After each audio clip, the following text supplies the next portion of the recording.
Hey guys, what is up? It is me, Pagey, here once again with another video on just a bunch of DC news. So we are heading towards the end of April, which means, of course, if we can follow our months correctly, May is upon us, which at some point throughout it, we are expecting the second trailer for Superman, which should, I say should, or emphasize should, be the official trailer, which gives us, or should give us more story teasers and all that, and the characters actually talking throughout the trailer. But of course, it means we are closer to the actual release date of July 11th. Obviously, that's going to be July, is it 9th, I think, for some international territories. Don't know if we know what specific ones yet, I don't know. But of course, San Diego, in the fortnight to follow that release, will host Comic-Con, which should bring us stuff for a plethora. Supergirl, Lanterns, Peacemaker Season 2, and hopefully even more, whether that's maybe some stuff has started filming by that point, or castings for those projects, or new projects. So July should be one hell of a month if you're a DC fan, or just at the very least, curious for what this new DC Universe reboot is going to bring us. Though, by Comic-Con, hopefully Superman gives you a bit of reassurance, or just makes your decision up as to whether this reboot is going to be for you or not. But of course, there's been some other news coming out, but all of it relates to some of those projects we talk about. Supergirl, Superman, Lens, so yeah, there's some stuff to talk about. But of course, throughout the video, be sure to let me know in the comment section down below your various opinions and everything we go over in this video. Always curious to read what you guys are thinking. And of course, if you're going to enjoy the video, drop a like, takes 2 seconds. And just disclaimer, it is raining cats and dogs outside. So sorry if you can hear that. Hopefully you can't. So the first thing to go over is some stuff with Superman. This is some kiddie material. Actually, let's rephrase that. That could be ultra sus. Material directed towards children. Let's put it that way. And this is expected. It's a character of Superman, but also it's a goddamn comic book superhero film that's going to be for families. So you expect it to be material that they're going to try and sell to kids, or sell to parents to give to their kids. And the first thing we got is the cover for Welcome to Metropolis, which is a prequel novel about a, quote, dangerous mystery connected to Lex Luthor. Now, there's always the discussion, are these canon? Like, do you as a 25-year-old or a 45-year-old have to read it?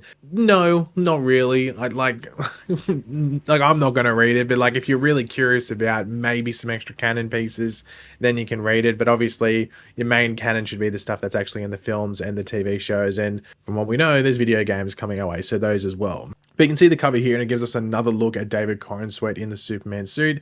I mean, the suit looks arguably the best here than it has anywhere, because you can't see those lines really. You can see them on like our right, if you want to put it, but on that side where it's like shaded, I don't know, it makes it darker, and you sort of want the Superman suit to be a bit brighter, but you can't see those lines, and I don't like those lines. But yeah, I think it looks like pretty solid here, the suit here. I like the cape, how it's flowing and everything like that. So yeah, there's always, I mean, as we get closer and closer to the film coming out, we still got about 2.5 months roughly until the film comes out.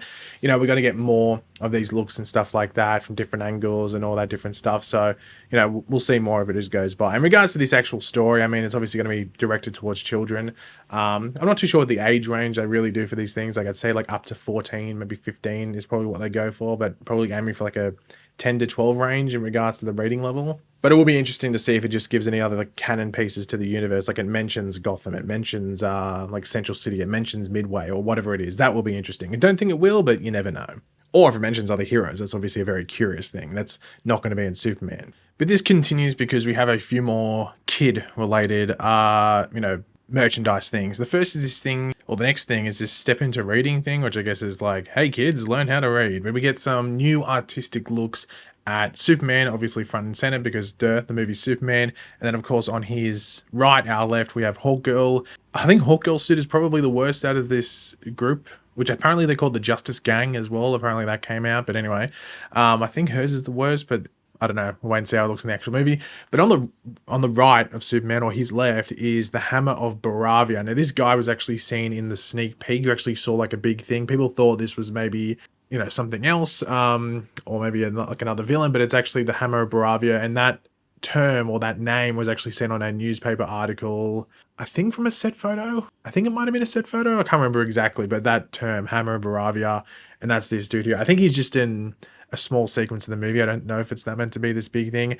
And also, I don't know if it's meant to be a thing. Is Ultraman meant to be under that, or is that a completely different character? That'll be interesting to see if Ultraman is the person under the Hammer of Baravia. Who knows? But yeah, you get a decent look there because before it was just like, I think we saw the helmet on the newspaper article, and then behind the scenes, he was like very much like silhouetted. So you actually get to see a lot of the details here, which I don't know, that star, and maybe that's like a Baravian thing, that star thing. I know people were trying to relate it to like the Legion of Superheroes and stuff, but it's a different thing. So yeah, I don't know. Interesting look though, I guess. But that learning to reading thing is called Friends and Foes, as you can see there. So I guess we have a friend in Hawkgirl and a foe in Hammer of Baravia. So makes sense, I guess. And then we also had this official activity book, which has over 50 stickers and a poster. Oh my god, deal. Once again, Superman front and center, Hawkgirl there, Crypto there, Mr. Terrific there.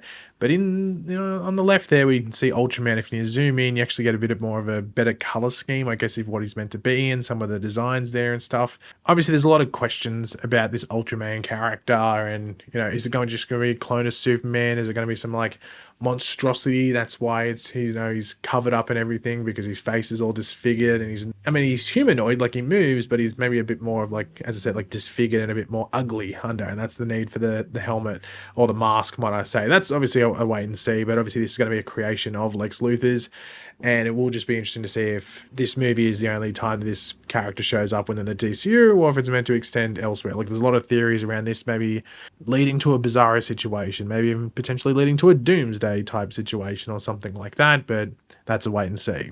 But that's it to do with Superman. Now we can move on to Supergirl. There's only there's technically two things. The first is that this production is starting to come up to a wrap. People are finishing filming. We saw Momoa, a week and a half ago wrap up. David Krumholtz, who's playing Zor-El, or, Supergirl's father, he wrapped up recently. And this is where we actually got this photo here.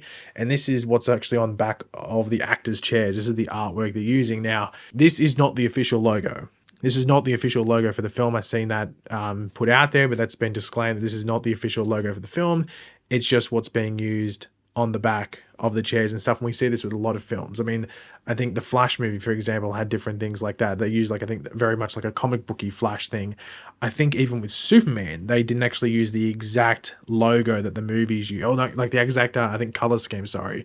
That's the term to use, that the movie's using. And I'm sure they'll be the same even for Lanterns, whatever they're doing. I'm sure maybe they have like some comic-y Green Lantern thing on the back of their actor chairs and stuff like that on set. But it's cool. It's very like late 80s, 90s sort of like art style. So that might give you a hint as to where like the tone and the theming for the movies are going to be. Obviously, this is meant to be a bit more of a edgy punk rock type Supergirl. So this sort of logo fits in with that. But it will be interesting to see what the actual style is for the film once, obviously not just when you're watching it, when it comes out, middle of next year, but also through the advertising and stuff. And as we said before, hopefully San Diego Comic-Con gives us our first taste of that advertising and a feel for what this film's going to be, not just in regards to the story and stuff, but also the theming and the tone and stuff. And the final thing to go over is some stuff from Lanterns. Of course, this is currently filming. I think they might be on like episode 3 or something of this. I'm not too sure. But we got another casting, and this is an exclusive from Deadline. So this is what they had to say. Paul Ben Victor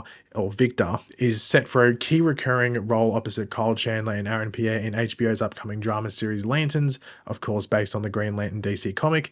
Ben Victor will play Anton, an extraterrestrial devoted to exposing the truth and exacting vengeance against those who wronged his people. Consumed by a deep and unrelenting hatred for the law, he is determined to deliver justice on his own terms. Now, this guy might seem familiar. He's like very much like a character actor, sort of shows up and everything like that. So you might, I think he was actually in the Daredevil movie, the Ben Affleck one from back in the day. So you might recognize him from there.